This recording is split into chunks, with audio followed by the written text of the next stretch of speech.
सबसे पहले तो आप सभी को मेरा मैत्रीपूर्ण प्रणाम। मेरा नाम भिक्षु संरक्षिता है। ऐसे बौद्ध धर्म में जो सन्यासी बनते हैं उन्हें भिक्षु कहा जाता है और संबोधित करने के लिए उन्हें भंते कहा जाता है। मतलब बुद्ध के धर्म में जो परंपरा है उसमें बाबा का परंपरा नहीं, उसमें भंते जी कहने का परंपरा है। तो इसका अलग ही एक जैसे संस्कार होता है ना, तो अलग अलग संस्कार, अलग अलग मान्यताएं हैं, परंपराएं हैं सभी धर्म की। वैसे कहने को तो मैं किसी भी परंपरा से नहीं हूँ, मैं किसी धर्म का प्रचार करने के लिए नहीं निकला हूँ। मुख्यतः मैं निकला इसलिए हूँ ताकि लोगों को मानवता सिखा सके, नैतिकता सिखा सके, अंधविश्वास और पाखंड से व्यक्तियों को दूर कर सके, ताकि जो लोग पाखंड में और अंधविश्वास में घुसकर अपने जीवन को बर्बाद कर रहे हैं और अपनी आने वाली पीढ़ी को भी बर्बाद कर रहे हैं, इसलिए बस जागरूकता चलाने के लिए मैं घूम रहा हूँ। इसलिए नहीं कि मेरे धर्म में आ जाओ, मेरे धर्म में आ जाओ, ये करने के लिए मैं नहीं निकला। क्योंकि जब तक आप समझेंगे नहीं, आपको अच्छा लगेगा तो आप अपने आप आएंगे। होता है ना कि जैसे हम कोई दुकान में से सामान खरीदे, आप ही लोग कपड़ा खरीदने जाते हैं, कपड़ा खरीदने गए, अगर वो कपड़ा खराब दे दिया तो दोबारा उस दुकान में जाएंगे आप लोग? नहीं जाएंगे। अच्छा ना पूछाइए। किसी गहने के दुकान में गए सोना बनवाने के लिए और डुप्लीकेट सोना बना के दे दिया, तो अगली बार उससे सोनार के पास से खरीदने जाएंगे? नहीं। तो उसका जो दुकान में सामान कैसा है उसके अनुसार ही आप उसके दुकान पे जाना शुरू करते हैं। वो दुकानदार बोल देता है कि मेरा वाला सही है, इससे नहीं जाते आप लोग। आप जाते हैं इसलिए क्योंकि उसका सामान अच्छा है। तो मैं विचार रख रहा हूँ, अगर आपको ये विचार अच्छा लगता है तो आपकी मर्जी, आपको कहाँ जाना है नहीं जाना है वो तो आप स्वतंत्र हो। हम किसी को बोलते नहीं है कि कहाँ जाना है और नहीं जाना है। सुनिए सबकी, सुनिए सबकी, करिए अपनी। एक ही बाजार में 100 का सुनार का दुकान होता है, लेकिन क्या आप सभी 100 के पास जाते हैं क्या? जहाँ पे अच्छा होगा वहीं पे जाएंगे ना। जहाँ अच्छा है, देखते हैं कि सामान अच्छा मिलता है, डिजाइन अच्छा मिलता है, दुकानदार जो है उसका व्यवहार अच्छा है, दुकानदार का व्यवहार भी देखते हैं कि दुकानदार का व्यवहार अच्छा है। नहीं दुकान पे बैठते हैं तो चाय पूछता है, चाय पानी का पूछता है, अच्छे से बातें करता है। तो ये सब देख करके ना आप जाते हैं उनके दुकानों पे। दुकान अच्छे से चलो तो आप पब्लिक से ही तो चल रहा है ना। अगर वो अच्छा से ना करे व्यवहार या सामान अच्छा ना दे तो उसका दुकान कहाँ चलेगा? तो इसीलिए अगर हम बोल दें कि हमारे पीछे आ जाइए और उसमें आप आए और उसमें अगर आपको गलत चीजें मिले, तब तो फिर आप ही गुस्साइएगा कि हमको कहाँ लेकर के आ गया। इसको बोलने पे हम दुकान में गए थे, जैसा अभी ढेर सारा जगह पे हम देखने को मिलता है कि किसी के बोलने पे शादी कर दिया, मतलब कोई बिचौलिया बन गया शादी करने के लिए। अब शादी हुआ और उसका बेटी दुखी है तो जिंदगी भर उसको दोष देते रहते हैं कि तुम्हारा वजह से मेरा बेटी का जिंदगी बर्बाद हुआ है। तो गलत जगह दे देते हैं। इसीलिए अगर हम मेरे बोलने पे अगर आप कहीं चले गए और वहां गलत निकल गया तो जिंदगी भर तो आप हमको दोष देते रहिएगा ना, इसी की वजह से वहां गए थे। तो आपको जाना है तो अपनी मर्जी से जाएंगे, मेरे कहने पे नहीं तो वही बात हो जाएगा जो बिचौलिया शादी करवा देता है और जिंदगी भर गाली सुनते रहता है कि मेरा शादी काहे करवा दिया, वहां पे वो गलत जगह पे, वो गलत जगह घर गलत था तो वो सारी चीजें गलत थी। आगे खसक जाइए ना, वहां पे गिट्टी है ना, दिक्कत होगी। बस हाँ, आराम से बैठिए। इसलिए इन चीजों के बारे में मैं नहीं कहता कहाँ जाना है और कहाँ नहीं जाना है। मेरा इससे भी लेना देना नहीं है कि आप किस धर्म को मानते हैं, किस देवी देवता को मानते हैं, किस भगवान को मानते हैं, मुझे उससे भी दिक्कत नहीं है। क्योंकि जो कहने के लिए तो बहुत सारे लोग ये भी कहते हैं कि नहीं देखो, देवता को मानता है इस वजह से उसका वृद्धि नहीं हुआ, मतलब विकास नहीं हुआ है। तो जो मानता है उसका तो विकास हुआ है। जैसे अंबानी अडानी ये लोग तो भगवान देवी देवता को मानता है, तो अमीर कैसे है? बात देवता को मानने और ना मानने से नहीं, बात है कि कर्म हम कर रहे हैं या नहीं कर रहे हैं। अंबानी भी है तो कर्म के सिद्धांत को मानता है, मतलब कर्म करेंगे तो ही मुझे फल मिलेगा, बिना कर्म किए मुझे फल नहीं मिलने वाला है। अब जैसे अलग अलग गांव में मैं घूम रहा था तो ढेर सारी जगह पे मुझे महिलाओं ने रोका। अब रोक करके सीधे मुझे बैठा देती कि बाबा इधर आइए ना, बैठिए ना, यहाँ पे चाय पानी पिला दे। उसके बाद बोले देखिए ना मेरा हाथ देख लीजिए, तो फिर लौंग देख लीजिए, तो चावल देख लीजिए, तो थोड़ा जंतर मंतर बना के दे दीजिए। तो हमने उनसे एक सवाल किया जो आप लोगों से भी मैं करना चाहूंगा। मैंने बोला कि एक बच्चा है, जो आपका बच्चा है यहाँ पे, उसको मिट्टी में लौटने की आदत। आपने कहा कि देखिए ना इसको ठीक कर दीजिए, झाड़ फूक कर दीजिए। तो मैंने क्या किया, उसको ले गया और जा करके नहला धुला करके नया कपड़ा पहना दिया। 5 मिनट बाद क्या होगा? 5 मिनट बाद क्या होगा? फिर जाकर वो मिट्टी में लौटना शुरू कर देगा। तो मैंने पूछा वहां की महिलाओं से कि कपड़ा बदलवाना है, आचरण बदलवाना है, आदत बदलवाना है कि कपड़ा बदलवाना है? क्या बदलवाना सही है? आदत बदला जाए तो अपने आप कपड़ा बदला जाए। हम कहनी है दोनों में से कौन सबसे ज्यादा महत्वपूर्ण बा, आदत बदलवावल कि कपड़ा बदलवावल? आदत बदलवावल। देखिए अगर आदत ना बदलवाए तो कपड़वा ठीक से एक बार साफ कर दे, फिर जाके लौटा जाए, फिर साफ करें फिर जाके लौटा जाए। तो वह हटे ये जादू टोना झाड़ फूक करावल, ये हटे। अगर एक ही बार में ठीक हो जाएगा चाहिए कि चला हम गए नहीं और झाड़ फूक करा देनी, ठीक हो गई नहीं और हमेशा के लिए ठीक हो गई नहीं, तब तो कोनो बातें नहीं खे। लेकिन यहाँ तो वो नहीं खे होत। आदमी हर सप्ताह 10-10 दिन पे जा रहा बाटे झाड़ फूक करावे खातिर, जादू टोना करावे खातिर, जंतर मंत्र बनवावे खातिर। एकरा मतलब सीधी सी बात बाटे कि वो से ठीक नहीं खे होत, वो कपड़ा बदलवाता नहीं रहुआ, खाली कपड़ा ही बदलाता टे, आदत नहीं के बदलात। हमरे घर के पास के आदमी दारू पी पी के ओकर किडनी खराब होगा। अब वो इलाज करावे गल तो ओकर डॉक्टर कहलक कि एगो किडनी निकाले के हुई, एगो निकाल देलक। हाँ, तो ओकर इलाज चलल 3 महीना 6 महीना, और जब ठीक हो गल तो फिर दारू पियल शुरू कर दिलक। अब बात भल खटे कि वो इलाज तो करावत अटे, लेकिन उसे का हो गल खटे, मेन इलाज करावल बाटे कि आदत बदलावल बा। आदत बदली, अगर शराब पिए के आदत ना बदलावल तो बार बार ओकर किडनी खराब हुई। तो ही चलते आदमी इन चीज में उलझल बाटे। एक लड़का तो हमारा आधा किलोमीटर तक हमारे पीछे करत रहे बार बार, ये बाबा रुकी ना, हमारे थोड़ा हाथ देख ली ना, हमारा नौकरिया कही है, देख ली ना नौकरिया कही है। हम कहीं घर में बैठल रहा, ज्वाइनिंग लेटर आ जाये, आपसे अपन नौकरी में चल जाए। हाँ कर्म करे के पड़ेला। अब बताई कि अगर जादू टोना और जंतर मंतर करैला से अगर पैसा मिल जाये, अमीर हो जाये, तो पूर्ण दुनिया में गरीब रही? मेहनत की जरूरत न पड़ी है। आदमी हेने जंतर तो हेने जंतर तो हेने अंगूठी पहनता है। अंबानी के हाथ में क्या अंगूठी देख ले बटे? दुनिया भारत के जो सबसे अमीर आदमी बा ओकर हाथ में तो कहीं अंगूठी नहीं है। ना जा वो जंतर मंतर बनैले बा, वो जाना ताटे कि हमारे बिना कर्म कइले हमरा कुछो नहीं के मिले वाला। जाते सोहे बाबा, वो में गहूं सोता नहीं, धान कहां से आएगा? तो गहूं है काटब तो हाँ, धान का सही में धान काटब तो फल ये मिली। तो हम आगरा में रहनी, ओबरा 2 साल हम रह कर वहाँ समाज सेवा कईनी आगरा में, तो वहाँ सब गोड़ा अपन अपन घर पे जूता टांगे लस।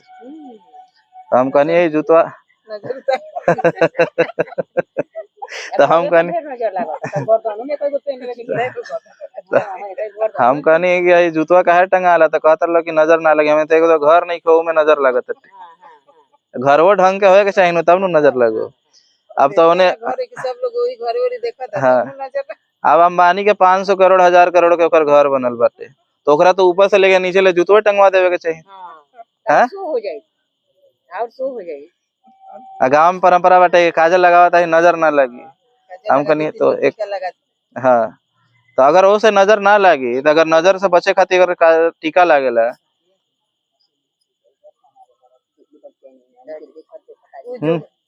दोसर के आदमी के बात नाम ना ले हम, ठीक बा। अपन ज्ञान के बात सुनिए अपन। हम केहू के नाम ना ले नहीं, वही चलते नाम से लेके कहो कहो बात ना करके, ना तो झगड़ा शुरू हो जाए। तो हम कहनी अगर सबसे ज्यादा अमीर तो अंबानी का बेटा बटे, वो तो अपन लड़कवा के काजले में डुबका के रखे के चाहिए।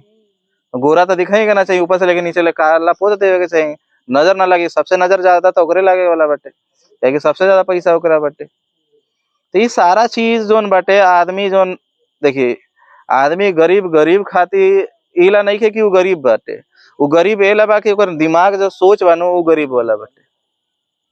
इंसान गरीब पैसा से ना होकेला, सोच से होकेला। अगर सोच गरीब हो गल तो इंसान गरीब हो ऐसे केहू नहीं के रोक सकत। दुनिया के कोनो ताकत वगैरह के ना रोकी गरीब हो ऐसे, अगर सोच गरीब बटे तो वही चलते अंधविश्वास से कोई फायदा नहीं वाला। देखिए हम का करिए कि हम पूजा पाठ के विरोधी ना है, पूजा पाठ तो अंबानी भी करत बाटे, उहे देवी देवता के जाकर के वो पूजा कर रहा बाटे। तो लेकिन ओकर तो नुकसान नहीं होत, लेकिन और नुकसान का है होता कि नुकसान एला होता काहे कि यहाँ बाटे फोकस बाजी चलता।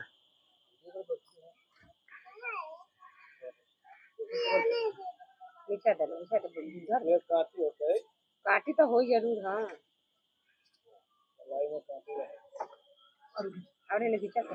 हाँ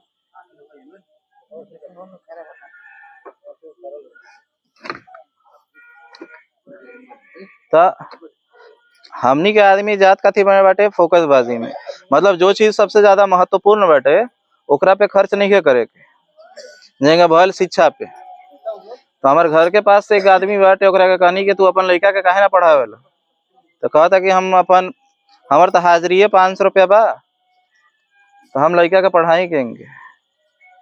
हम कहनी ठीक बाटे, ओला नहीं खा पढ़ा पावत तो हम तो तरह के देखे नहीं सुबह शाम पिए जाला, तो एक पाव कितना में मिलेला, कहत रहे एक पाव 30 रुपया की। हम कहनी कौ पाठ चलेला, तो 2 बार, एगो सवेरे एगो शाम की, तो 30-30 रुपया भले 60 रुपया, तो 60 रुपया के हिसाब से महीना का कितना हुआ 1800 रुपया। हम कहनी स्कूल के हमनी के घर के पास के सबसे जो सस्ता प्राइवेट स्कूल बटे ओकर फीस बा 300 रुपया। यहाँ कितना है, 500 है। अब बताइए 1800 रुपया ज्यादा कि 500 रुपया ज्यादा? बच्चों के सियानको के बराबर है, बच्चा बसियान बतन के बराबर लगा। हम कहनी 1800 ज्यादा कि 500 ज्यादा? तो 1800 रुपया वो दारू पी जाता, लेकिन 500 रुपया अपन लड़का के पढ़ावत नहीं है। एक आवेले हमारे घर पे काम वाली बाई आवेले, झाड़ू पोछा करे खातिर, बर्तन वर्तन धो देवे खातिर। तो जब ऊपर तबीयत खराब होके तो वो अपन बेटी के भेज देवे हमरा घरे कि जाके झाड़ू पोछा करके आ जावे खातिर। तो आयल तो हम पूछनी कि कहाँ ले पढ़ल बानी, तो कहत रही कि ना हम तो पढ़वे ना करेनी। हमने कहा है तो पापा जो पैसा कमा लन उसे तो पूरा दारू पी देलन, आ माई घर घर में जाके नौकरन नहीं के काम कर ली तो उसे घर पर चले। हम कहनी अब आदमी का बोलल का जा सकत अटे कि इतना दिक्कत बा घर में। तो अब नवरात्रि आयल तो हमारे पापा से 5000 रुपया एडवांस लेके गई। तो हम पापा हमारे से कहलन कि 5000 रुपया वो एडवांस लेके गल भी है। तो अगला दिन आयल तो हम पूछनी काहे ला लेके गल रही है, तो वो का करिए गश्ती रख हटे तो खसी काटे कर लखटे, 10वीं के दिन बलि चढ़ेला ना, तो काटे कर लखटे। वाह 5000 रुपया एक दिन में गल। 300 रुपया के हिसाब से या 400 रुपया के हिसाब से अगर जोड़ी तो एक साल के फीस होता 4800 रुपया। एक साल के फीस हुई 4800 रुपया 400 रुपया के हिसाब से, और एक दिन में 5000 के खसी, एक दिन में 5000 के खसी काट दिल। हाँ वो उतना में वो एक साल तक अपन लड़का के पढ़ा सकत रही है कि ना। तो वही ला हम कहनी है कि पूजा पाठ ओकनी होके करल जो अमीर बारस है, लेकिन पूजा पाठ रहुओ करता नहीं, लेकिन रहुआ में उनका में अंतर का बटे। वो सबसे पहले अपन सबसे ज्यादा अपन महत्व देता रहसन सबसे पहले की शिक्षा के ऊपर, कि पहले तो हम शिक्षा अपन हमारा पास जोन पैसा बा वो से हम अपन लड़का के शिक्षित करें, ठीक बा। पहले हम अपन लड़का के शिक्षित करें, ओकरा के कुछो बनाए बना दे हम, तब जाकर के अगर पैसा बाचत, सब कुछ कैला के बाद कि मतलब हम खाए पिए में भी अच्छा बानी, हमार घर भी अच्छा बाटे, कपड़ा लता भी अच्छा पहन रहल बानी, सारा सुविधा बाटे। अब ज्यादा पैसा बाटे तो दान दक्षिणा कर देनी। आदमी पुण्य कमाए खातिर न दान उन करेला, तो जब हलइये नहीं के तो दान कहाँ से करे जो हमरे हैं? नहीं तो हम लोग के तो अब वो जोन लेडीज करत रही, वो महिला जोन काम करे आवे हमारे घरे, वो गलत करत रहे कि ना? अगर ओकरा पास अखार पैसा रही और तब जाकर के कुछ दान दक्षिणा पूजा पाठ करी तो कोनो दिक्कत रह खटे ना होए। लेकिन वो अपन पैसा अपन लड़का के स्कूल के फीस काट के, अपन लड़का के अच्छा खाना ना खिया के ओकरा के उन चीज में खत्म करता है, तो वो तो गलत हटे ना। गरीब से गरीब बारह लोग लेकिन पूजा पाठ करिए लोग, तो हमें आग में घी जल रही है लोग, और अपन लड़का तक घी कभो टेस्ट नहीं कैले है। ऐसा ऐसा गांव के आदमी सन के देखले बानी के ओकर लड़का खुद घी नहीं कैले और घी ओगनी यज्ञ में जलावत रहलो। फल नहीं खा लो खैले लेकिन फल जलावत रहलो, फल दान देता रहलो। मतलब इतना औकात हो गल बाटे कि फल दान देता नहीं, लेकिन और लड़का फल के देखले नहीं के हैं। ई सारा चीज कब होखेला? जब अपना पास ज्यादा चीज बा, ओकरा बाद मतलब सारा चीजें हम पहले अपन लड़का के प्रोवाइड करेनी, अपन लड़का के देनी कि अच्छा से मेवा खाओ, खोआ खाओ, फल खाओ, तब हमरा बारह बात तब ई सब काम कर। तो हम पहले ही यही सब काम करे लगे हम हैं। के भगवान कहला के पहले हमरा के पूजा, केहू बोल देवे कि हमरा के पहले कहला लो कि हमरा के पूजा, पहले हमरा के चढ़ावा, हम खानी करे के बाटे करी। जिस दिन पैसा वाला ज्यादा हो जाए, लागी कि ढेर पैसा बाटे हमरा पास, पैसा फेंके लायक पैसा हो गल बाटे, करत रही ना जाति करे के, के मना करे जाता। लेकिन शुरुआत में सबसे पहला बाटे, स्कूल में भी सिखावल जाला, रोटी कपड़ा मकान। खाए खातिर पैसा हो के चाहिए कि जैसे पौष्टिक आहार खा सकी, शरीर अच्छा कपड़ा पहने लायक पैसा होको, मकान होको जहाँ पे आराम से इंसान रह सकता। ओकरा बाद फिर चौथा नंबर पे आवेला कि हमार घर शिक्षित होको, शिक्षा होको घर में, अपन लड़का के पढ़ा सकी। जितना पैसा अभी तो इतना शिक्षा महंगा भल बटे, फालतू दोसर चीज में पैसा खर्च करे खातिर तो पैसे नहीं खे। डॉक्टर बनावे खातिर 15-15, 20-20 लाख रुपया लग रहा बटे, इंजीनियर बनावे में 20 लाख रुपया लग रहा बा। अब ई परिस्थिति में रहुआ अगर फालतू चीज में खर्च करें, ई समाज गरीब नहीं खे। हमारे घर के पास एक घर में 3-3, 4-4 सरकारी नौकरी, लेकिन ओखनी के लड़का सरकारी स्कूल में पढ़ेलस का है, तो वो जोन पैसा बा वो का करिए सन, आईफोन खरीदिए लोग। मतलब पढ़ल लिखल नहीं खा लोग, आईफोन खरीदिए। मोबाइल जरूरी बाटे कि पहले शिक्षा जरूरी बा? मतलब हमनी के आदमी जोन चीज बाद में करे के बाटे, वो कामवा पहले करे लगे लोग। 1-1.5 लाख के मोबाइल खरीद लिया सन, सोफा खरीद लिया सन, वॉशिंग मशीन खरीद लिया सन, LED टीवी 50-50 इंच वाला खरीद लिया लोग, और हीरो सन जन बाइक चलावे वाला सन वो खरीद लिया लोग, लेकिन लड़का पढ़ लिया सन। ओकरा बाद लड़का बड़ा हो गल, तब शादी करावे के बाटे, 20 लाख रुपया शादी में खर्च करिए, लेकिन कह देवा कि वो 20 लाख रुपया में वो लड़का डॉक्टर बन सकता विदेश में जाकर के, तो 1 रुपया ना निकली। तो सदिया में पैसा कहाँ से खर्च होकर, हमरा ई ना समझ में आवेला। जमीन बेच के आदमी शादी करावता, जमीन बेच कर आदमी श्राद्ध करावता। तो ई सारा के सारा रहुआ अपन सत्यानाश करावेला, तो सारा काम खुद कर रहल बानी। हम अच्छा आदमी लोग से पूछनी कि शादी काहे होखेला, शादी काहे होखेला रहुआ, लेकिन बताई, लेकिन रहुआ लेकिन तो बड़ा उम्र दराज और अनुभवी बानी, लेकिन तो शादी काहे होखेला बताई।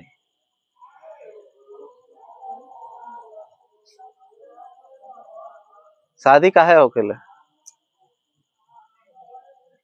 शादी करे के जरूरत काहे बटे? शादी बस वही ला न होखेला कि एक लड़का लड़की अगर अपन मर्जी से रहसन, तो समाज ओकरा के कही कि गलत तरीका हटे, अनैतिक हटे, असामाजिक हटे, गलत तरीका हटे कि बिना मर्जी के, माई बाप के मर्जी के, समाज के मर्जी के एक साथ घर में रह तरह से, एकरा के आदमी गलत मानेला। इहे नु बा। तो शादी का भल कि माँ बाप के दोनों पक्ष के मर्जी से और समाज के सहमति से कि हाँ अब ये दोनों एक साथ रह सकत रसन, होइला नु शादी होकेला कि समाज के दिखावे खातिर कि लड़का लड़की आज से एक साथ रही है, यही सब होइला ना। शादी होइला नु होकेला समाज के दिखावे खातिर कि लड़का लड़की अब एक समाज से एक मान्यता मिल जाला, सर्टिफिकेट मिल जाला कि लड़का लड़की अब आज से एक साथ रहे वाला बरस वही ले शादी बस अपने भरले वो तो नहीं बा। तो ओकरा खातिर मंत्र काहे पढ़वाएगा बेटे? अगर मंत्र पढ़ला से अगर आदमी ज्यादा दिन जिंदा रहेला तो ऐसा ऐसा घटना बता देम कि यहाँ शादी भल, अगला 2 दिन बाद लड़का मर गल। तो हमनी के का करें कि शादी करे खातिर और एक दिन खातिर हमनी के इतना दिमाग दिवालियापन भल बटे, एक दिन खातिर हमनी के राजा रानी बने के शौक होकेला। हम ऐसा देखले बानी शादी कि लड़का वो दिन जेंगे राजा सन शेरवानी पहने लसन, वो दिन लड़का शेरवानी पहनी। जेंगे राजा मुकुट पहने लसन तो वो दिन राजा उस काती ओकरा कहा जाला, हाँ ओकरा काती कहा जाला ने मौरी टोपी मौड़ी, वो राजा वाला तो वो एक दिन खातिर पहनिया सन। अब राजा सन तो पहनत लसन हीरा मोती के हार, तो ये प्लास्टिक वाला पहन ले सन हतशक हार। अब राजा महाराजा बैठत लसन घोड़ा पे तो इहो बैठ जैसन घोड़ा पे। अब गाधा घोड़ा पे बैठल बटे। ओकरा बाद चली बाराती, पीछे रही इतना आदमी, रथ कबो रथो हो जाला, पीछे रही 1000 आदमी पीछे, जेंगे राजा निकलेला तो पीछे जनता निकलेला। तो ओकरा बाद जाके बैठेला वहाँ स्टेज पे। जब लड़की के यहाँ पहुंचेला तो वहाँ सिंहासन रखल रहेला, जेंगे राजा के सिंहासन होकेला। अब वो सिंहासन पे बैठेला, फिर होने से अब लड़की रानी बन के आवत रही, होने से पूरा गहना ऊपर से लेकर नीचे लदायल बाटे, अच्छा कपड़ा बाटे, और बस स्टेज पे बैठल एक दिन खातिर पूरा राजा रानी वाला फीलिंग हो जाला। राजा रानी हमनी के एक दिन खातिर राजा रानी बन गइल बनी सब। अब शादी जेंगे भल तो होने से टेंट वाला है हमार पैसा दा लगी ना, होने से बाजा वाला, होने से ऑर्केस्ट्रा वाला, तो होने से खाना बनावे वाला, तो होने से जोन गाड़ी बुक भर लगटे ऊ, तो होने से पंडित जी अरे हमर दा, तो होने से नौआ, होने से हमर दा। नाश्ता नहीं आली है तो कोई नाश्ता कर हमारे घर के पास के आदमी एक बार शादी करैलक, सारा कुछ तो भल। अब अगला दिन बैठ गल इतना गड्डी लेके, अब हिसाब करे खातिर। अब जेंगे जेंगे पैसा देते गल ओकर बीपी हाई होते गल पैरालिसिस मार देलक बैठल बैठल। कि एक बार में मोटा पैसा जो हम पूरा जिंदगी कमा के रखले रहनी है, एक बार में देता नहीं हैंगे हैंगे करके, तो ओकर अटैक आ गल ओकरा। आई ना एक दिन में हम का कहनी है खाली कितना दिक्कत से आदमी कमा के बिटोर के धरता, एक दिन को के देहन तक का होई। तो काहे ला लोग के दिखावे खातिर के देखा हम इतना हाथी घोड़ा लेकर रहनी है, तो इतना आदमी के खेले रहनी है। तो ये खाली दिखावे के चक्कर में आदमी गरीब होता है, दिखावे के चक्कर में। अंबानी जैसा आदमी अपन बेटा के शादी करे लगा तक मात्र 500 लोगों के बोले लग। हमनी के गरीबो रही सन तो 1500 से नीचे आदमी ना आई 2000 से है। तो हम अमीर रहम कि वो अमीर रही। शादी अच्छा फलानवा डीजे लिया लखटे, तो हम ओकरा से बड़का वाला डीजे मंगा। तो पंडाल बनैले लखटे, तो हम ओकरा से बड़ा वाला पंडाल बना। तो वो 2 गो हाथी ले लखा, तो हम तो 2 गो हाथी अइबे करी, हाथ और घोड़ो मंगाएम 10-12 गो, ऊँटो मंगाएम। तो मतलब दिखावे के चक्कर में इंसान का कर रहा बाटे, अपने आप के बर्बाद कर रहा बाटे, सिर्फ और सिर्फ दिखावे के चक्कर में। ओकर कोनो वैल्यू नहीं खे। अब लड़का लड़की जो अभी रात के रानी बन के बैठे रही है बगल में, सवेरे चूल्हा फूकत रही, हाँ तुरंत भर में रानी से नौकरानी बन गई। और जो राजा बनल रहन उलाद खतरन, अगला दिन से मुंह छुपावत फिरत रहन कि ना एने कर्जा भल बता ओने कर्जा भल बटे। रात के तो बड़ा घोड़ा पे बैठ के राजा न बनत रहन, सवेरे सवेरे रंग हो जाला, कहे कि सारे के सारे कर्जा के ऊपर राजा बनल बरन। राजा कब आदमी निकलेला जो के पास संपत्ति बा, और तब वो राजा घोड़ा पे चढ़ेला। कौन राजा बोले कर्ज लेकर के राजा के बनेला, कर्ज बन करके अपने आप के अमीर दिखावे के कोशिश कर रहा है।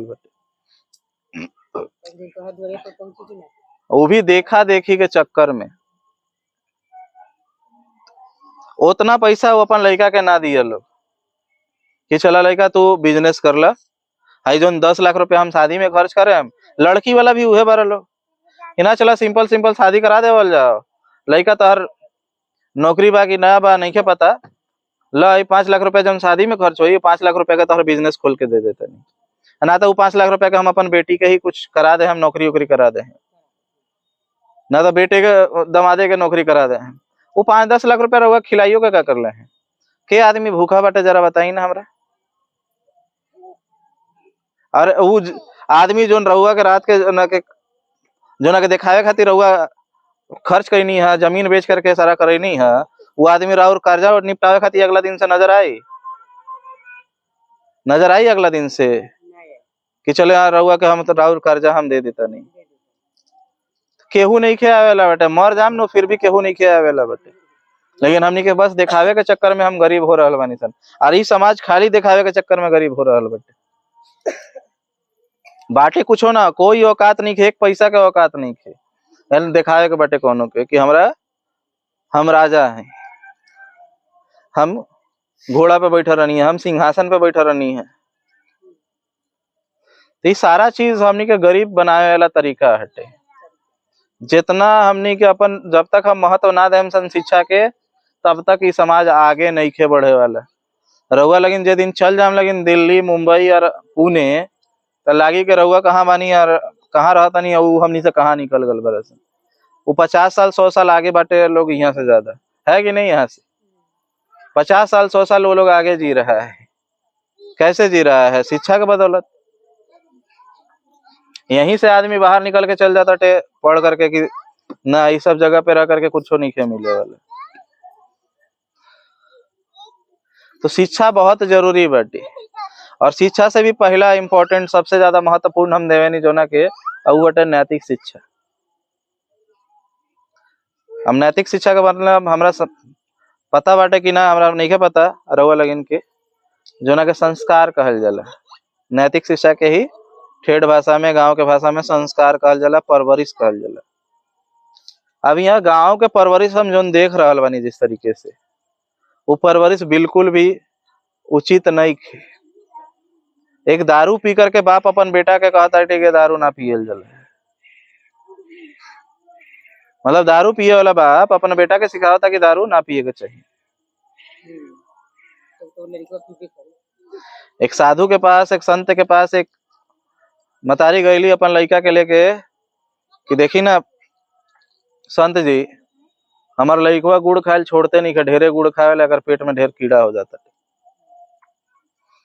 देख रहे कुछ समझाई, इलाज बताई। तो संत कहलन ठीक बाटे, 1 सप्ताह बाद आइए बता दे। 1 सप्ताह बाद गई तो फिर वो कहता रन कि 1 सप्ताह बाद और आइए। फिर 1 सप्ताह बाद गई तो कहता रन 1 सप्ताह बाद आइए। तो 21 दिन हो गए, 3 सप्ताह हो गए। तो गए तो कहता रन का देखा लड़का के कि देखो गुड़ चीनी नहीं खाना चाहिए ज्यादा, पेट में कीड़ा हो जाता है, ये गंदी बात है, ये आदत छोड़ दो। समझा दिलन ओकरा के। अब समझलन लड़का के आग बबूला हो गई, मतारी गुस्सा गई पूरा कि जब यह बतिया बताया करला तो 21 दिन बाद काहे बताई नहीं, पहले दिनवा बता देती। ये बतिया ये बात बताया करला तो पहले दिन बता देती। तो कहता रन 21 दिन बाद वहीला बताई नहीं है कि 21 दिन हमारा लाग गल गुड़ खायल छोड़े में। हम ही गुड़ खात रहनी है तो हम दूसरा के कहेंगे देवे जाई सलाह। तो पहले तो हम 21 दिन लागल हमरा गुड़ खायल छोड़े में, ओकरा बाद में लड़का के बोलनी है कि गुड़ ना खाए के चाहिए। यहाँ आदमी क्या करता, खुद गुड़ खाता यार, दूसरा के सिखावता गुड़ नहीं खाए के।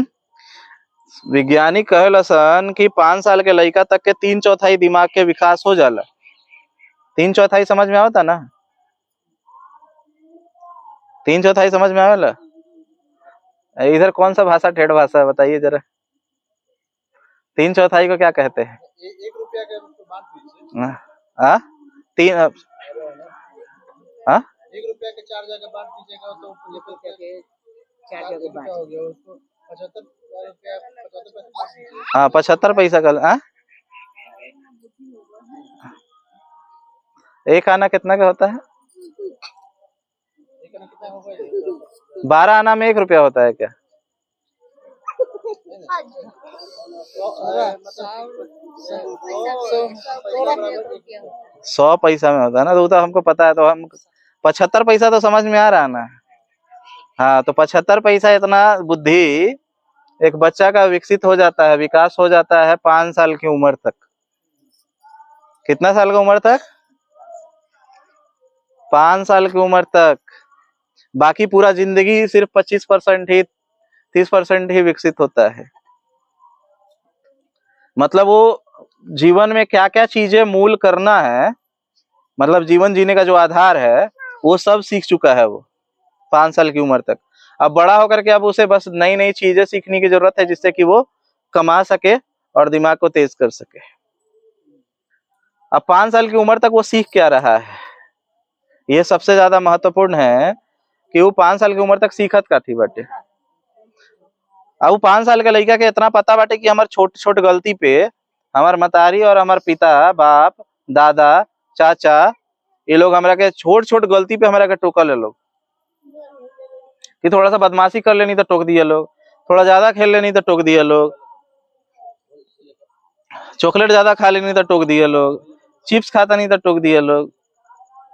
तो वो लोग के दिमाग में बैठे लगा कि ना ना हमार दादा चाचा जो 12 लोग, पापा, ये बहुत अच्छा आदमी 12 लोग। मतलब ये लोग कभो गलत नहीं खा लोग हो सकत है कि ये लोग हमार गलती पे इतना टोकत रह लोग, तो ये लोग कभो गलत हो सकत रह लोग ना। तो वो लोग के लड़का सन के दिमाग में अपन माई अथी बाप और दादा चाचा के बारे में बड़ा अच्छा से बनल रहेला चित्र कि बहुत अच्छा बारे लोग। अब वो जब देखेला कि अपन अपन पापा के कि दारू पीते, अपन पापा के, चाचा के, दादा के जब दारू पीते देखेला, सिगरेट पीते देखेला, खैनी खा देखेला, गुटखा खा देखेला, बीड़ी पिए देखेला, जुआ खेलत देखेला, तो ओकरा लागेला यही लोग तो गलत काम कर नहीं लोग सकत, आ जौन चीज करत और लोग बड़ा अच्छा करत हो ये लोग। ये लगी ना वो लड़का के। हाँ, जोन लड़का ही जहाँ ना था कि हमारे माई बाप को गलत नहीं लोग हो सकत, तो वो लोग जोन काम करिए लोग तो ओकरा इहे लगी ना कि अच्छा करत हो ये लोग, बहुत अच्छा काम करत हो ये लोग, ये लोग गलत काम नहीं लोग कर सकत, कि हमनी के छोट छोट गलती पे ये लोग डांटे ला लोग। हाँ, तो ये लोग तो गलत काम नहीं लोग कर सकत। तो ये लोग जो काम अभी से करत आ लोग, सिगरेट पिए के, दारू पिए के, तो ये वाला अच्छा काम हमारा अभी से करे के चाहिए। इतना अच्छा काम बाटे तो हमारा अभी से करे के चाहिए। तो अपन ही पापा के पॉकेट में से जब डब्बा रहेला सिगरेट के, तो में से एगो सिगरेट निकाल लेवल, बीड़ी निकाल लिए सन, अगर पत्ता हो गए गुटखा उठा के तो वो निकाल लिए सन, आना तो चुनौती में से खैनी निकाल लिए सन, खाल शुरू हो जाला, काहे कि सबसे अच्छा काम बाटे। अब बाप दादा चाचा करत और लोग तो अच्छे काम नु होई, गलत काम होई ना, गलत काम होई नहीं ना ये, तो करल शुरू कर देवेला लोग। आज जब बिगड़ जाइए सन तो आदमी का कहेला,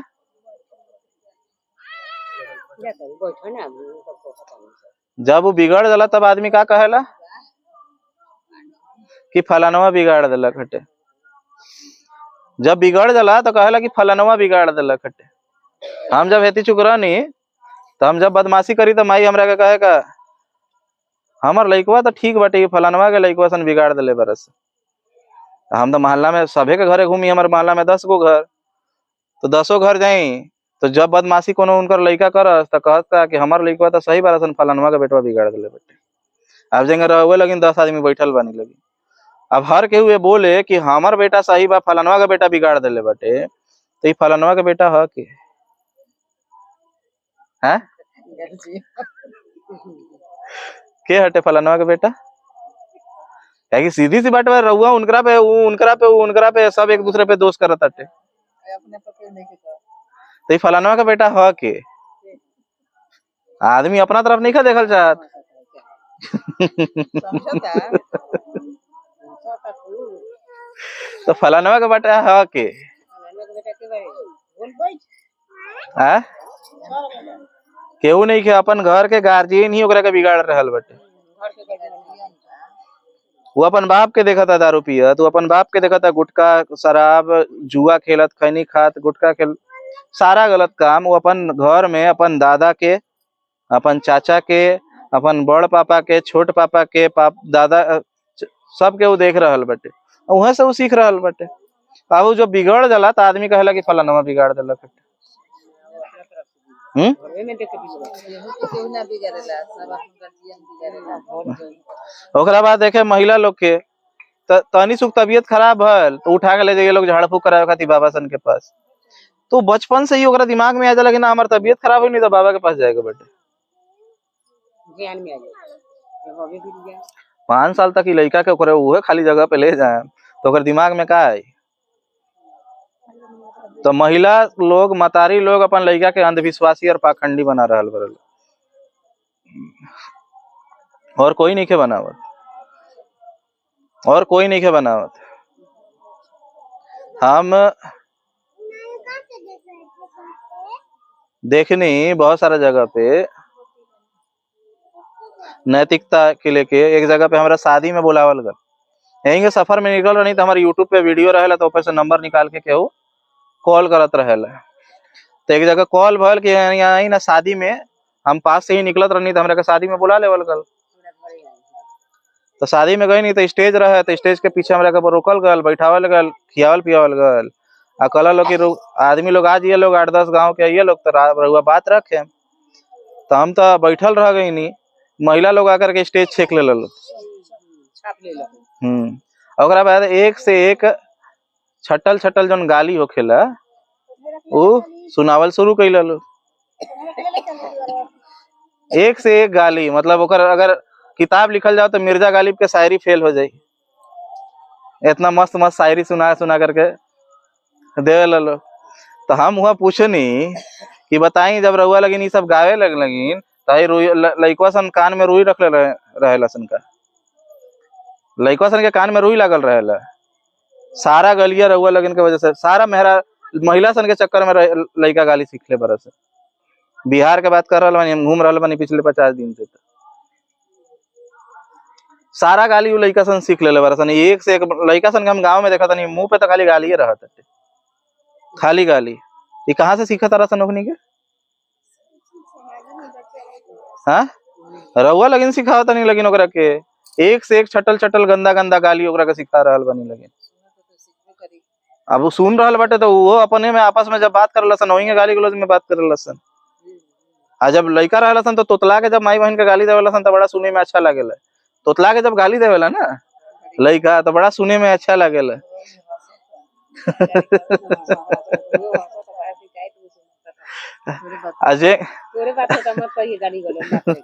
अजेंगा बड़ा होके लसना, बड़ा होकर के अपन माई बाप के गरियावल शुरू, तब फिर माई बाप का कहिए लोग देखे फलानवा के बेटवा बिगाड़ दिले बेटे, फिर आज ये सन फलानवा पे इल्जाम लगावे खातिर। अभी बात ई बा कि हम रोपे में बीज आम के तो बबूल कहाँ से हुई बताई जरा हमरा। संगत से का मिलेला पता बाटे? हमनी का सोचनी सन कि कारण बाटे समाज, कारण समाज ना का माध्यम समाज है, कारण हम है। कहेंगे कि अगर हम रहुआ के अभी एक मुट्ठी हम फूल के बीज दे हैं, मतलब आम के बीज दे हैं एक मुट्ठी, अब समाज में ओकरा रहुआ कोनो भी जगह पे ले जाकर के कोनो भी जमीन पे गाड़े, तो जब भी गाड़े मारो में से निकली तो का निकली? आमे निकली। ओमे हलाइए नहीं बबूल के बीज, तो बबूल तो निकले वाला नहीं खे। तो बीज बाहर से का मिलेला? बाहर से मिलेला खाद पानी। तो जेंगे संगत से का मिलेला? खाद पानी। पहले से ओकरा अंदर बाटे, वो पहले से ओकरा अंदर ही गुण बाटे। काहे कि बाप जोन शराब पियत होके, काहे कि देखी जैसन हमनी के आहार लेम सन वैसन हमनी के व्यवहार हो जाला, और जैसन हमनी के व्यवहार होइंगे हमनी के फिर बीज तैयार होखेला। तो हमनी के आहार कहेंगे बारे, आहार मतलब खाली खाना ना होखेला, आहार मतलब जोन चीजों हमनी के सुनत तानी सन, जैसन देखत तानी सन, जैसन बोलत तानी सन और जैसन खा तानी सन, ये सारा मिल करके वो हमनी के व्यवहार बनेला, आचरण, आदत, और वो से निर्माण होखेला बीज। उहे बीज से पैदा होखेला सन लइका, उहे बीज से लइका पैदा होखेला सन। जब लइकवा पैदा भल बरा सन उहे गुण लेके, तो बाहर वाला खाद पानी देता कि बीज देता टे? बाहर से खाद पानी मिलेला, बीज ना मिलेला। बीज तो रहुआ अंदर से गल बटे, रउआ से तो बीज गल बटे, बाहर से खाद पानी मिलेला। तो जब लइकवा बिगड़ जाला सन तो कहला आदमी के संगत से बिगड़ला सन, संगत से तो खाद पानी मिलल खटे, बीजवा तो ओकरा अंदर रला खटे बबूल वाला पहले से, ओइला तो बबूल उगल खा। बबूल पर तो भरकटे आने कौन हाँ हाँ झरकटा हुए बबूल ना ना बबूल के पेड़ अलग होला। झरकट से अलग होला। हाँ हाँ बबूल ये तो देखते बानी से हाँ झरकटी तो वही रहता है। हाँ, मतलब कहे का मतलब कांटा वाला, होला, झरकट दूसर होला। अरे जो भी होके कांटा होखेला नु, हाँ तो फल नानू होखेला पे बस इतना ही समझ। खाएला ना हम कहनी है कि यहाँ बहल खाते काठी, हम जाती रोपले बानी, बाहर से का मिलेला, खाद पानी मिलेला, बाहर से बीज ना मिलेला, बीज तो हमरे से गल बटे। कई आदमी के हम देखले बानी जौन सबसे ज्यादा पीकड़ वाला सन ओकर लइका पक्का पीकड़ होखेला सन, काहे कि बीज गल बा ओकरा अंदर में, बा अगल बगल से संगत में ओकरा मिल जाला। अब हम ही रहनी है तो हमरा सामने बैठ कर कोनो गांजा भी फूकत रहो तो आज तक फूकले नहीं की। हम ही अपन एरिया में कई बार ऐसा भल बाटे कि हम गाजेड़ी सन के बीच में बैठल बानी, वो गांजा बैठ के वहाँ फूकत रहा, लेकिन हम आज ले नहीं फूकले, काहे हमरा अंदर बीज ना रहे, तो हम तो संगत में रहनी तो काहे ना हम पियल शुरू कर देनी। उहे संगत से तो यहाँ बानी कि हम तो वो संगत में रहते हुए भी हम हैंग बानी, उन्हीं के ग्रुपे में रही, कि हम खेले वाला रहनी पहले, तो हमारे साथ जो टीम में खेले वाला रहा सन तो वो सब नशा करे वाला रहा सन, लेकिन हम नशा ना करत रहनी, तो हम तो उन्हीं के बीच में रहल बानी, फिर भी तो हम नशा ना करनी। तो संगत से कुछ ना होखेला, अंदर जब तक बीज ना होखी तब तक कुछ नहीं के होला, वो बाहर से खाली खाद पानी मिलेला। आ लोग के महिला सन के खास करके हम बड़ा बताई तो क्या है चीज के चेंज करे लगिन, तो कहला लोग का है नया नया अभी आयल बटे, आ चला तटे कि हमनी के परंपरा तोड़े खातिर, परंपरा हट पूर्वजों से चलते आवत अटे केंग तोड़ी से। तो वो लोग एक बार कहानी बतैले रहनी, बस ये कहानी बता के 10 मिनट ध्यान कराम और खत्म कर दे परंपरा के लेकर के। तो एक दंपति लोग, दंपति समझ में आवेला मैंने काथी कह जाला दंपति के, मर्द मेहरारू, दोनों के दोनों आन्हर लो। हाँ शादी भल उ लोग के, तो शादी होने के बाद अगला दिन खाना बनावे गल, तो रोटी बनावे और रोटिया के पतल में रखत जाए प्लेट में, तो प्लेट में रखत गल, रोटी बनावल खत्म भल, तो प्लेटवा के उठावत है तो देखत ये प्लेटवा में तो रोटी हला ही नहीं खे।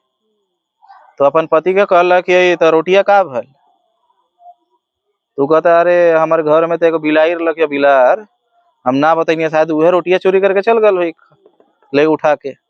तो कहला कि आज तब हमनी के भूखे सुते के हुई, और रोज रोज अगर बिल्ली चुरा के ले जाए तो हमनी के तो भूखे रह सन रोज रोज, तो उपाय क्या करे के चाहिए। तो अगला दिन से जब भी वो रोटी बनावल शुरू करे तो हेंगे थपड़ी पीटल शुरू कर देलक। तो जब ले रोटी बनावे तब ले वो क्या करे, थपड़ी पीटे। तो आवाज से बिल्ली ना आयल, रोटी बनैलक और प्लेट उठा के देखत या तो सारा रोटी वही में बटे। तो ये भल कि हाँ चला ये प्लान सफल हो गल, अब रोज ये करे के बटे। जब वो खाना बनाए शुरू करे तो ये थपड़ी बजावल जमीन पे शुरू कर देवे डंडा से, ना तो प्लेट पे रख करके। अब दोनों के समय गुजरल तो दोनों के एगो स्वस्थ लड़का भल, मतलब वो आन्हर उन्हर कुछो ना रहे। अब जाएंगे साल भर भल तो मेहरारू अपन मर्द के कहतिया कि देखिए अब रउआ मत बैठी, रउआ जाई बाहर के काम करी। अब साल भर के लड़का होइए गल बाटे, एकरा के हाथ में डंडा दे दे, हम छिपड़िया पे हेंगे पीटत रही। तो जब वो रोटी बनावल शुरू कर दे अपन लड़का के बोल देवे कि हेंगे पीटत रही, तो पीटत रहे। धीरे धीरे उहो बड़ भल, ओकरो शादी भल। तो जंग शादी भल अगला दिन सवेरे उठ के ओकर मेहरारू किचन तरफ जात रहे, तो पीछे पीछे किचन के तरफ चलल शुरू कर देलक। तो ओकरा लागल कि हमार मर्द हमरा से बड़ा प्यार करेला, तो हमारे पीछे पीछे चल रहा बटे। अब गए जाके जाएंगे वो रोटी बनावल शुरू कर देलक, वो ढोलक बजावल लेंगे शुरू कर देलक। तो ओकरा लागल कि हमारे पति हमरा से बड़ा प्यार करेला, हमरा के ढोलक बजा के हमार मनोरंजन करत बाटे। तो धीरे धीरे डेली होएंगे होखो, महीना दिन गुजरल। अब तो रहे नोटिस करल शुरू कर देलक कि जब हम चावल बनावे नी तब ना ढोलक बजावेला, जब सब्जी बनावे नी तब ना बजावेला, जब रोटियां बजावे नी तबे बजावेला। तो एक दिन पूछ देलक, ये बताई कि जब हम चावल और सब्जियां बनावे नी तब ना बजावे नी, आ जब जाएंगे रोटी बनावल शुरू करे नी तब काहे बजावे लगे नी। तो कहता ये हमनी के परंपरा आवता, पूर्वजों से चलता आवता, हमनी के परंपरा, पूर्वजों से परंपरा चलते आवता। तो वो समझ के चूहे देखा था रोटिया के बेरा बजा आवत आवत माई तो बिना के रहली ना के रोटी बिना आके तू आदत बन गई। तो ऊ अगर बात से सहमत ना भइल, गल अपन सास से पूछे खातिर कि हम जब रोटी बनावे नी तब काहेला बजावेला, तो सारा घटना बतैलक कि हई हई कारण रहे जना के वजह से भइल। भइल बजावत तो मतलब कोनो कारण रहे जना के वजह से ऊ शुरू भइल रहे, कोनो कारण रहे। लेकिन एक पीढ़ी के जो कारण बाटे वो दूसरा पीढ़ी खातिर परंपरा बन गल, तीसरा पीढ़ी खातिर वो संस्कृति बन जाला, चौथा पीढ़ी ला धर्म बन जाला। अब वो धर्म हो जाई, अब के और दिन 3-4 पीढ़ी बीत जाई तो आदमी कही ना यह हमनी का धर्म हटे। जब रोटी बनी तो ढोलक बाजी, ये हमनी का धर्म हटे। तो यही के भल बाटे धर्म अभी आदमी के बनल बाटे, कोनो न कोनो कारण के वजह से कुछ न कुछ भल होखो और लोग ओकरे के धर्म बना देले बाटे। कहेला कि हमनी के पूर्वजों से परंपरा चलता आवताटे। अब जगह देखे मुसलमान लोग में तो वहाँ सऊदी अरब में उन्हें पेड़ पौधा ज्यादा ना होखेला, तो उ जब एक बार लकड़ी कटिए सन मुंह धोए खातिर तो एक गो लकड़िया के महीना भर चलाइए सन, एक बार मुंह धोइए सन आ कुचिया इतना दूर होखेला ओकरा के काट दिए सन, फिर अगला दिन दूसरा वही से करिए सन। अभी चलते चलते इतना लंबा समय पार हो गल बाटे इतना लंबा समय पार हो गल बा, अब तो भारत में ढेर पेड़ बाटे, ढेर दतुअन बाटे। एकरा बावजूदो यहाँ पे का करला सन, हता चक डंडा काट लिया सन, 1 महीना ले हुए चलाइए सन। तो पागले पंती नु हटे, एहू जहां नी भी बाल नहीं वही वो करे ले लो। हां तो पागले पंती नु हटे। धर्म बन गल बाटे, कोनो कारण के वजह से शुरू भल रहे, आज उ धर्म बन गल बाटे। तो ओकरा के चीरी ना करी ना ना ना जी भी ना करी। तो यही का धर्म बनल बाटे राहुल लगिन के सबके सब। मतलब जोना के कोनो कारण नहीं खे, आदमी पूछ देवे कि मंत्रवा का जरूरत बाटे तो पता ना, कोनो चीज के आता पता नहीं खे, लेकिन चलत आटे। चलो कोनो चीज के आता पता नहीं खे।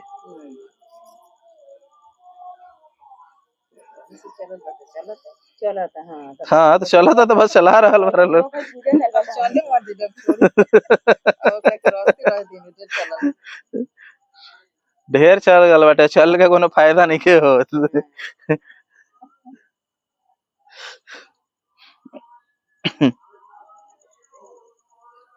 तो वही चलते ऐसे कुछ मिले वाला नहीं खे।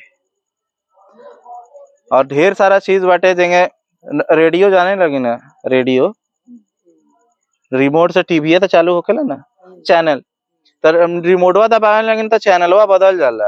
तो का चैनलवा के रउआ बदलता नहीं का, रउआ तो रिमोट के दबाई है और वैसा चैनल दूसर जगह से कनेक्ट हो गल कटे। तो उसका सारा चैनल एक जगह तो नहीं खे, जी टीवी की यहाँ बैठल बा, सोनी यहाँ बैठल बा, तो नहीं खे। सबके ऑफिस अलग अलग जगह होखेला, सबके ऑफिस अलग अलग जगह होखेला। वही चैनल आदमी का करला अपना से बदल रहल बाटे। वही इस अस्तित्व में जन प्रकृति बाटे एमे एक सकारात्मक ऊर्जा और नकारात्मक ऊर्जा दोनों पावल जाला। जोना के रउआ लगिन शैतानी शक्ति कहे लोग, केहू देव शक्ति कहे लोग, ठीक बा। ओकरे के साइंस में नेगेटिव एनर्जी और पॉजिटिव एनर्जी कहल जाला, सकारात्मक ऊर्जा और नकारात्मक ऊर्जा। हमनी के जोन जगह पे अपने आप के सेट करम सन वैसने शक्ति से कनेक्ट हो जानी सन, मतलब जुड़ जानी सन, वैसने शक्ति से जुड़ जानी सन। नकारात्मक से जुड़े के होगी तो अगर हम नकारात्मक हो गई नहीं तो नकारात्मक शक्ति से जुड़ जाए तो हमनी के ढेर सारा बीमारी, गरीबी, घर में बहुत कलह बनल रही।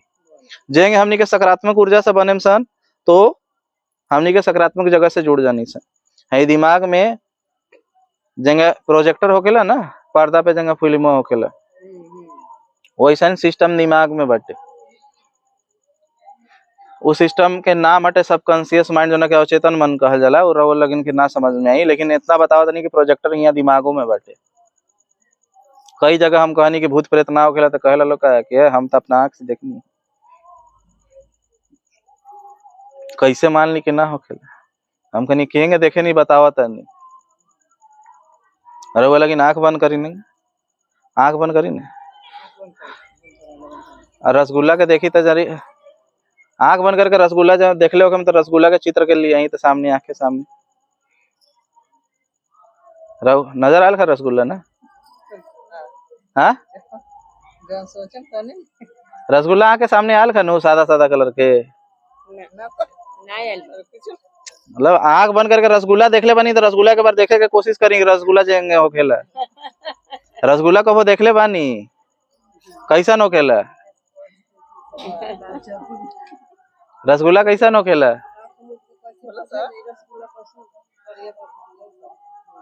जैसा देख ले रहा वैसा नहीं लगती। तो करिया रसगुल्ला देख लो तो करिया रसगुल्ला नजर आई। कुछ नहीं के देख लो कैसे ना लगती। हाँ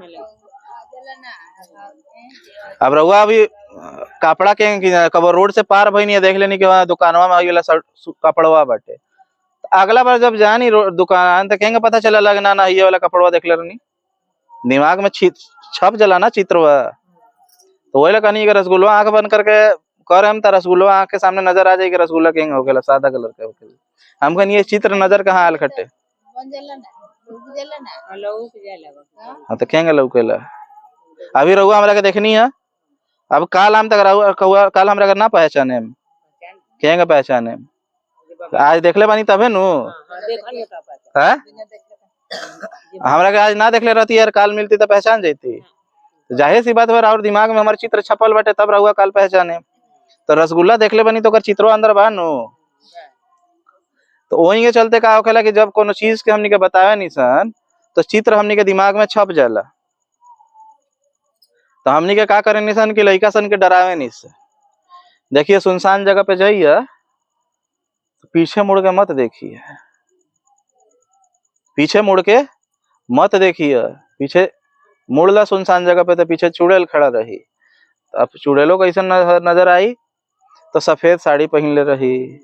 तो हई पैरवा पीछे की तरफ घूमल रही। तो पायल पहन ले रही। हाँ झुनझुन बाजी